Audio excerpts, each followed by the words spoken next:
In today's report, UN member states criticize Thailand's Lese Majeste law. AirAsia urges the government to ditch quarantine for arrivals, and Pattaya is planning for festivities at the end of this month. Details on these headlines and many more coming right up.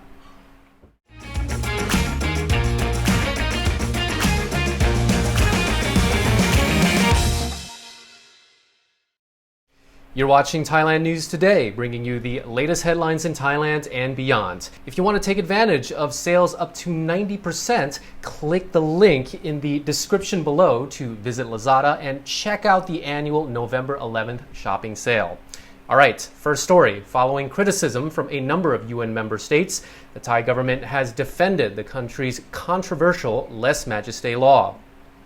The law, or Section 112 of the Criminal Code, prohibits insulting, defaming, or criticizing the Thai monarchy and carries a penalty of up to 15 years in jail.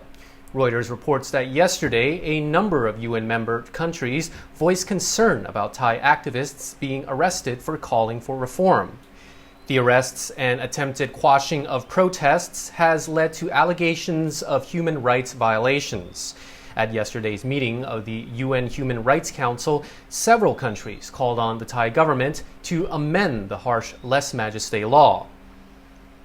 Belgium, Canada, Finland, France, Germany, Norway, Sweden, and Switzerland were among the countries to make their feelings known, while the US added that it was concerned by the expanded use of the law to quash dissent and clamp down on freedom of expression. Thai officials, however, fought back, insisting that cases of alleged Lese Majeste violations were handled fairly, yes, very fairly, dishing out 15-year sentences. The Foreign Ministry argues that the monarchy is highly revered by the majority of Thai people, and its existence is closely linked to safeguarding key national institutions.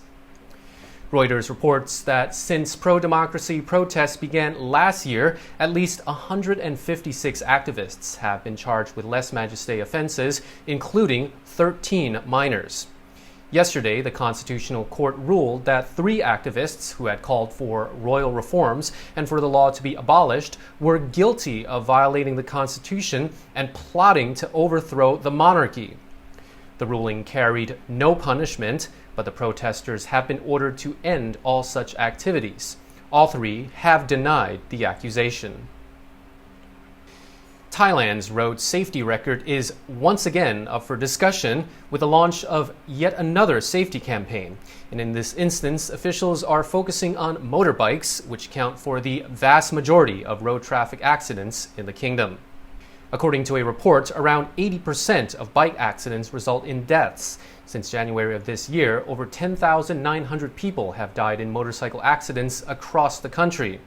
From Monday, a new campaign in the capital aims to tackle the crisis, starting with the actual enforcement of existing traffic laws. Officials are urging motorists who see other road users breaking traffic laws to send video clips to the police or the Don't Drive Drunk Foundation. The most common driving offenses include intentionally using the wrong lane, running red lights, riding a bike on the pavement, and just plain old reckless driving. Thanks, Jett, and back with more of Thailand News Today in just a moment. But we're here with Sean Stenning from 5 Star Marine, and behind us we've got the money shot. We've got Pangna Bay. What's been happening in Pangna Bay, one of the most popular destinations during the the closure period? The National Park's taken some great steps actually. They've installed a new floating check-in point out there so they can monitor the number of people going in and out of the National Park. On James Bond Island itself, they've taken off all the shops that used to be there and really restored it back to its natural look. Oh, fantastic.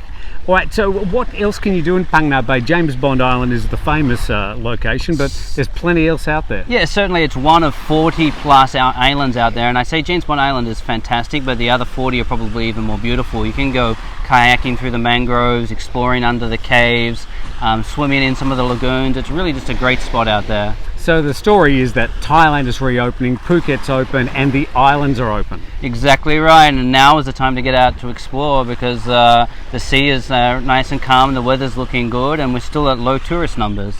So there it is, and it's waiting for you. Sean, thanks for joining us. Thanks, Tim. Back with more of Thailand News Today. AirAsia Group says the aviation sector could return to normal in about 3 months if governments ditch quarantine and PCR testing. Chief Executive Tony Fernandez urged governments to make decisions based on an acceptance of living with COVID, particularly in the wake of mass vaccination and new treatments coming to market.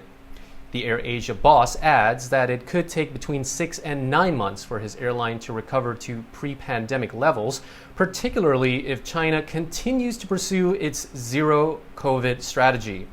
In this instance, the country is likely to be the last Asian destination to reopen to international air travel.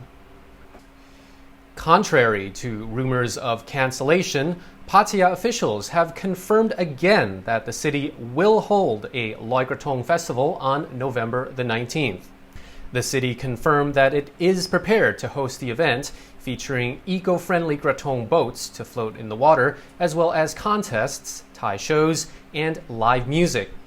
Participants are, of course, required to wear face masks and observe social distancing, while crowded areas like concerts reserve the right to require proof of full vaccination. Many roads in Chonburi province have flooded this week because of rising sea levels. On Monday, water from the ocean poured onto beach roads in the Bang Pla Soi sub-district just north of Pattaya City, flooding them with seawater as much as 30 centimeters deep. The flooding on the road caused significant traffic delays and even caused some smaller vehicles to get stuck. However, a local food vendor explained that this is just a natural phenomenon that takes place about once every year in December or November. It concerns and frightens people new to the area, but local residents are used to this and it generally doesn't cause any major damage, the vendor said. That being said, the flooding did disrupt the usual morning traffic in the area and caused many curious residents and tourists to stop and take pictures of the floods. Much worse flooding has been seen this week in Bangkok and Samut Prakan when high tide caused the Chao Phraya River to overflow. And that concludes our report for today. And if you enjoyed it, you'll definitely love the videos that just popped up. So check them out to continue watching our other shows. And Thailand News Today will be back tomorrow. Meanwhile, you're now up to date on the Thaiger.